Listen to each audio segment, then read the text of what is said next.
নমস্কার বন্ধুরা, welcome back to my channel the ফুল। আমি শুক্লা। আশা করছি আপনারা সবাই খুব ভালো আছেন এবং সবাই নিজেদের জীবনে ভালো কিছু করার চেষ্টা করছেন। আজকে আরেকটি নতুন রিডিং নিয়ে আমি এসেছি।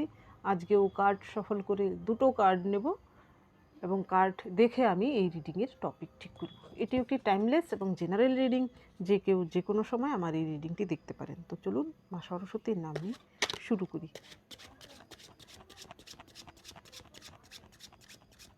Thank you. Thank you. Thank you.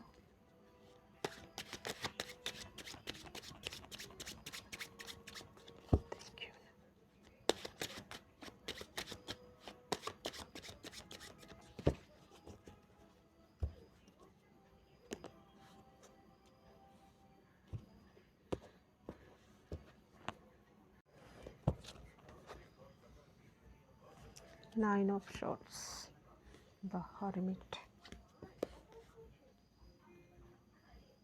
Death card, 5 of Wands, Justice. এইখানে টপিকে প্রথম কার্ডটা এসেছে 9 of Swords। এখানে 9 of Swords-এর এটি ইডিপাসের কাহিনী। এইখানে এই রাজা তিনি জানতে পেরেছেন তার শিশুপুত্রের হাতেই তার মৃত্যু হবে, কিন্তু তবুও কিন্তু তার কর্তব্য সে পালন করছে, শিশুপুত্রকে লালন পালন করছে। তবুও তার মনে কিন্তু একটা ভয় রয়ে গেছে। সে কি করবে দ্বিধাদ্বন্দ্বে রয়েছে। সে না ভালো করে সন্তানকে স্নেহ দিতে পারছে, না তাকে পুরোপুরি হিংসে বলবো না, তাকে পুরোপুরি রাগ বা ভয় বলুন প্রকাশ করতে পারছে, কারণ সে তার সন্তান।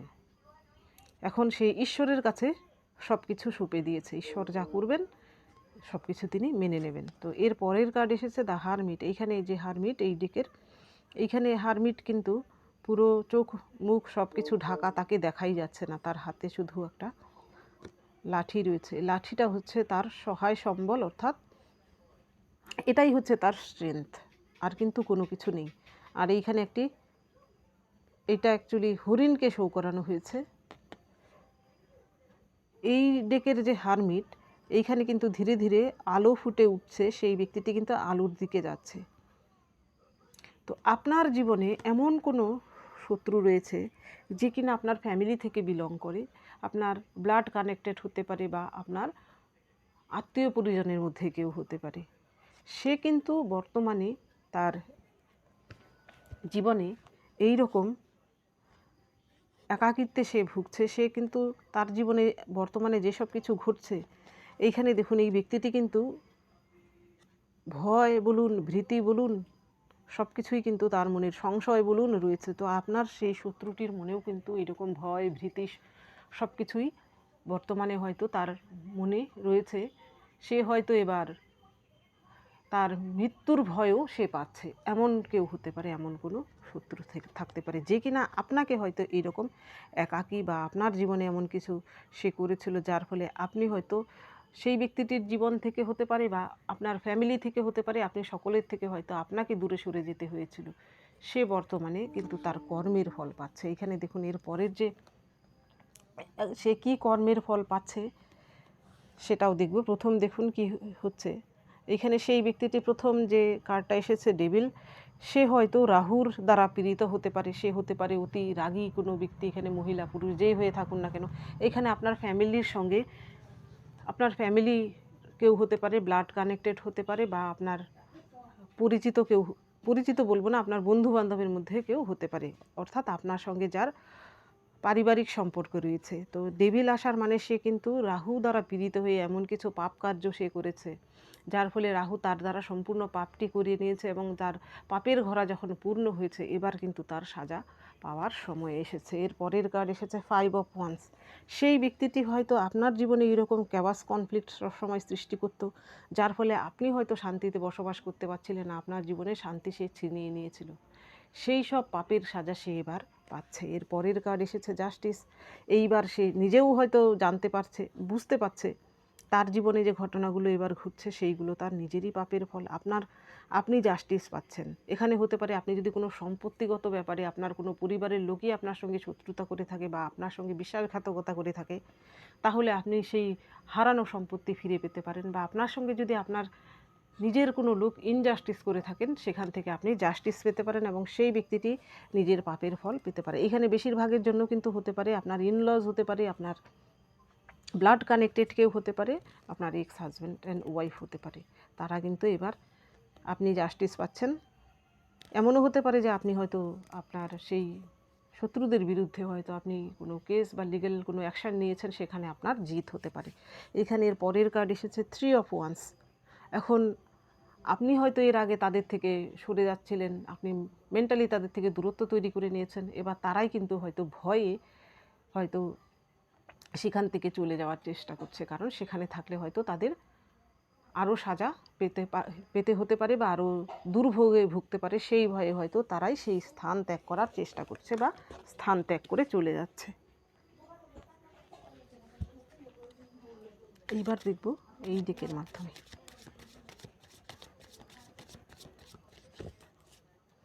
এইখানে বেশিরভাগের জন্য কিন্তু আপনার পরিবারের কেউ বা আপনার ব্লাড কানেক্টেড কেউ বা আপনার ইনলজদের মধ্যে কেউ, অর্থাৎ আপনার পরিবারের সঙ্গে সম্পর্কিত। এখানে হয়তো কোনো স্বার্থের জন্য সে আপনার সঙ্গে এইরকম শত্রুতা করেছে। এখানে নিজের ছেলে মেয়েও হতে পারে, নিজের মা বাবাও হতে পারে, ভাই বোনও হতে পারে। Thank you universe.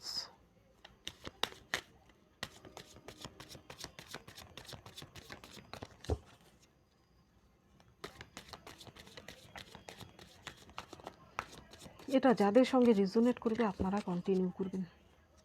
Thank you. সবার সঙ্গে রেজোনেট নাও করতে পারে। Thank you.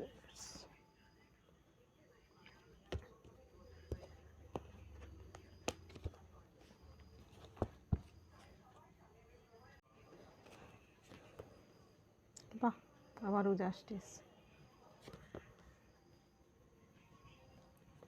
4 of swords, sorry হ্যাঁ 4 অফ শর্টস। আবার রাহুর card 2 of pentacles, 3 of, sorry উল্টো পাল্টা নাম্বার কেন বলছি, 5 অফ কাপস, 7 অফ শর্টস। এখানে প্রথম কার্ডটাই এসেছে জাস্টিস।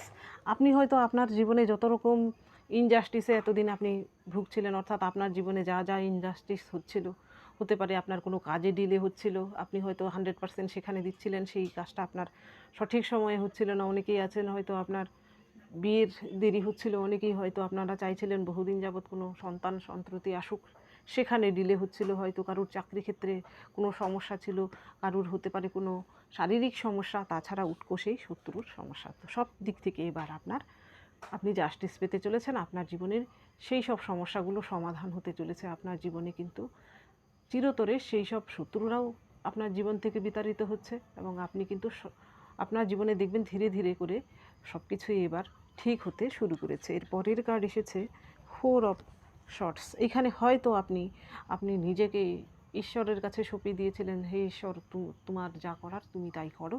আপনি হয়তো পারছিলেন না, কারণ আপনি সইতে পারছিলেন না, জাস্টিসও পাচ্ছিলেন না, এতদিন যাবৎ ভুগছিলেন। তো ঈশ্বরের কাছে বেটার আপনার মনে হয়েছিল সব কিছু সঁপে দেয়া। আপনি আপনার মতো স্ট্রাগল করে যাচ্ছিলেন, সেইখান থেকেই ঈশ্বর আপনাকে এখন জাস্টিস পাইয়ে দিচ্ছেন সঠিক সময়ে। দেখুন, একটা সময়ের জন্য কিন্তু অপেক্ষা করতে হয়। সময়ের হচ্ছে সবথেকে বড় শক্তিমান হচ্ছে সময়। এখানে সময়টা হচ্ছে আপনার জীবনের ধৈর্য এবং সময়, সব কিছুই কিন্তু এবার আপনার ফেভারে আসছে। আপনার ধৈর্যের জন্য এই সব কিছু কিন্তু এবার হচ্ছে। এবং আপনার যে শত্রু, সে কর্মা হিসেবে, নিজের ব্যাড কর্মা হিসেবে সে পাচ্ছে, সে তারও কিন্তু এবার এমন সময় এসেছে, সে আপনার বিরুদ্ধে কি প্ল্যানিং প্লটিং করবে, আপনার বিরুদ্ধে কি চক্রান্ত করবে। তার জীবনেই কিন্তু সে হয়তো ঈশ্বরের কাছে ক্ষমা চাইছে তার কৃতকর্মের জন্য। সে বুঝতে পারছে তার জীবনে রোগ ভোগ হতে পারে, তার জীবনে এমন কিছু ঘটনা ঘটতে পারে যার ফলে সে একাকী ফিল করছে, যেখানে কারোর সাপোর্ট পাচ্ছে না, হতে পারে এছাড়াও তার জীবনে অন্য কোনো সমস্যা থাকতে পারে। এখন সে কিন্তু ঈশ্বরের কাছে তার পাপের জন্য সে ক্ষমা চাইছে। সে হয়তো বুঝতে পারছে এখন ক্ষমা চাওয়া ছাড়া তার আর কোনো উপায় নেই এই পাপ থেকে রক্ষা পাওয়ার জন্য। এর পরের কার্ড এসেছে 10 অফ ওয়ান্স। সে কিন্তু এবার তার ডেস্টিনেশন কি হবে, এবার তার ভবিষ্যৎ কী হবে, এর পরবর্তী পদক্ষেপ সে কী নেবে সেটা বুঝতে পারছে না। সে আপনাকে হয়তো এইরকম অবস্থায় আপনাকে ফেলেছিল, আপনার জীবন মনে হচ্ছিল ভারাক্রান্ত, আপনি জীবনকে বয়ে নিয়ে যেতে পারছিলেন, এবং উল্টোটা এবার তার সঙ্গে হচ্ছে।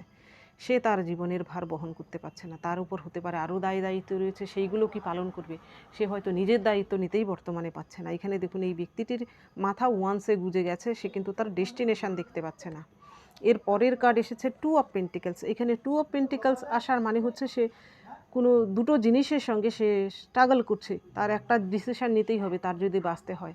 দুটো সে ভাবছে এই ডিসিশানটা নিলেও সে মরবে, আবার এইটা নিলেও সে মরবে। সে কিন্তু এখন বুঝতে পারছে না কী করণীয় তার। সে বর্তমানে এমন অবস্থায় রয়েছে যে আগে গেলেও তার বিপদ, পিছনে গেলেও তার বিপদ। এর পরের কার্ড রয়েছে 5 অফ কাপস। এখানে আপনার সঙ্গে যদি কেউ এমন করে থাকে যে আপনাকে যদি কেউ থার্ড পার্টিতে ফেলে থাকে, এখানে থার্ড পার্টি অন্য কেউ হতে পারে, আপনার ফ্যামিলির লোকজন বা আপনার পার্সনের, তারা কিন্তু এবার আপনার পার্সন থেকে দূরে সরে রয়েছে, অর্থাৎ তাদের সঙ্গে সম্পর্ক এবার খারাপ হয়েছে। সেই থার্ড পার্টির জীবনে কিন্তু এমন সিচুয়েশান এসেছে, সে নিজেই কিন্তু এবার থার্ড পার্টিতে, অন্য কোনো থার্ড পার্টির পাল্লায় সে পড়েছে। তার জীবনে কিন্তু এবার দুঃখ কষ্টের অন্ত নেই। এর পরের কার্ড এসেছে 7 অফ শর্টস। এখানে আপনার সঙ্গে যদি কেউ পাটপারি, চুরি করে থাকে, ফ্রড করে থাকে, আপনার টাকা পয়সা ক্ষয়ক্ষতি করে থাকে, আপনার সম্পত্তি চালাকি করে নিয়ে থাকে, এবং তার সঙ্গে কিন্তু সে কর্মা হিসেবে বর্তমানে সেই ব্যক্তিটি কিন্তু তার সঙ্গেও এমন কিছু ঘটছে। সে আপনার সঙ্গে চালাকি করেছিল, এবার তার সঙ্গে কেউ করেছে, তার সঙ্গে কেউ ফ্রড করেছে, তার কোনো টাকা পয়সা কোথাও না কোথাও চুরি হয়েছে, বা মূল্যবান কোনো জিনিস তার জীবন থেকে হয়তো চলে গিয়েছে। এটাও কিন্তু তার পাপের ফল। এইবার দেখব আপনার জন্য কি গাইডেন্স রয়েছে। Thank you universe.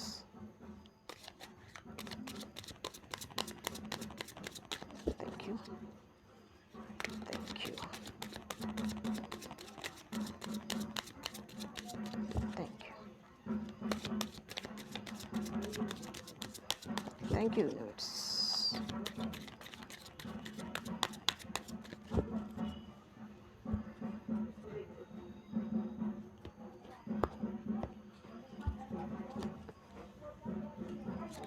Existence, control, politics. এখানে প্রথম কার্ডটাই এসেছে আপনার জন্য এক্সিস্টেন্স। এই পৃথিবীতে সব কিছুরই এক্সিস্টেন্স রয়েছে, এবং তার কিন্তু মূল্য রয়েছে। এই পৃথিবীতে একটা কীড়া বলুন, একটা পোকামাকড় বলুন, সব কিছুই কিন্তু ঈশ্বর সৃষ্টি করেছেন, সব কিছুরই মূল্য রয়েছে। ভালো মন্দ সব কিছু। ভালো মূল্য যদি খারাপ লোকেরা না থাকতো তাহলে কেউ দিত না। আপনি খারাপ লোকের পাল্লায় পড়েছেন বলেই কিন্তু আপনি ভালোর মূল্য বুঝতে পারছেন। নেগেটিভ জিনিস না থাকলে পজিটিভ জিনিসের মূল্য কিন্তু কেউ বুঝতে পারে না। এর পরের যে কার্ড এসেছে, এর পরের কার্ড এসেছে কন্ট্রোল। এইখানে আপনাকে বলা হচ্ছে, এটা হচ্ছে অ্যাকচুয়ালি কিং অফ শর্টস। আপনি সব কিছু এইভাবে কন্ট্রোলে রাখার দরকার নেই। সব কিছুকে আপনার জীবনের সব কিছু, আপনার জীবনকে আপনি কন্ট্রোলে রাখুন, অন্যকে কন্ট্রোলে রাখার কোনো দরকার নেই। আপনি ন্যায় নীতি অনুসরণ করে অবলম্বন করে চলুন, দেখুন আপনার জীবনের সব কিছু ভালো হবে। কিং অফ শর্টসের মতো যদি আপনি হতে পারেন, অর্থাৎ ন্যায়নিষ্ঠ ব্যক্তি যদি আপনি হতে পারেন, তো আপনার সঙ্গে কেউ অন্যায় করে পার পাবে না। এর পরের কার্ড এসেছে পলিটিক্স। এইখানে আপনার সঙ্গে যদি কেউ পলিটিক্স করে, তো এইখানে আপনি নিজেকে সবসময় প্রোটেক্ট করার মতো ক্ষমতা রাখুন, এবং আপনার ইনটিউশন পাওয়ারকে আরও হাই করুন, যাতে কেউ আপনার সঙ্গে পলিটিক্স না করতে পারে, এবং আপনি কারোর সঙ্গে এরকম পলিটিক্স বা চালাকি বা ফ্রড করতে কোনো দিন যাবেন না। এর পরের কার্ড এসেছে অর্ডিনারিনেস। এখানে অর্ডিনারিনেসের মানে হচ্ছে সাধারণভাবে জীবনযাপন করুন। আপনার মধ্যে যতই উইজডম থাকুক, আপনার মধ্যে জ্ঞান থাকুক, কিন্তু আপনার দেখানদারির কোনো প্রয়োজন নেই। যারা আপনার সঙ্গে মিশবে তারা ঠিক বুঝতে পারবে আপনার এই সব কিছু রয়েছে। তো এইখানে সিম্পল হাই থিঙ্কিং এবং সিম্পল লিভিংয়ের কথা বলা হচ্ছে। এই নীতি অবলম্বন করে চলুন। তো বন্ধুরা, এটা ছিল আজকের রিডিং। যদি ভালো লেগে থাকে তাহলে প্লিজ লাইক করুন, শেয়ার করুন এবং সাবস্ক্রাইব করুন আমার চ্যানেলটিকে। আজকের জন্য এতটুকুই। দেখা হচ্ছে পরবর্তী ভিডিওতে। Thank you for watching.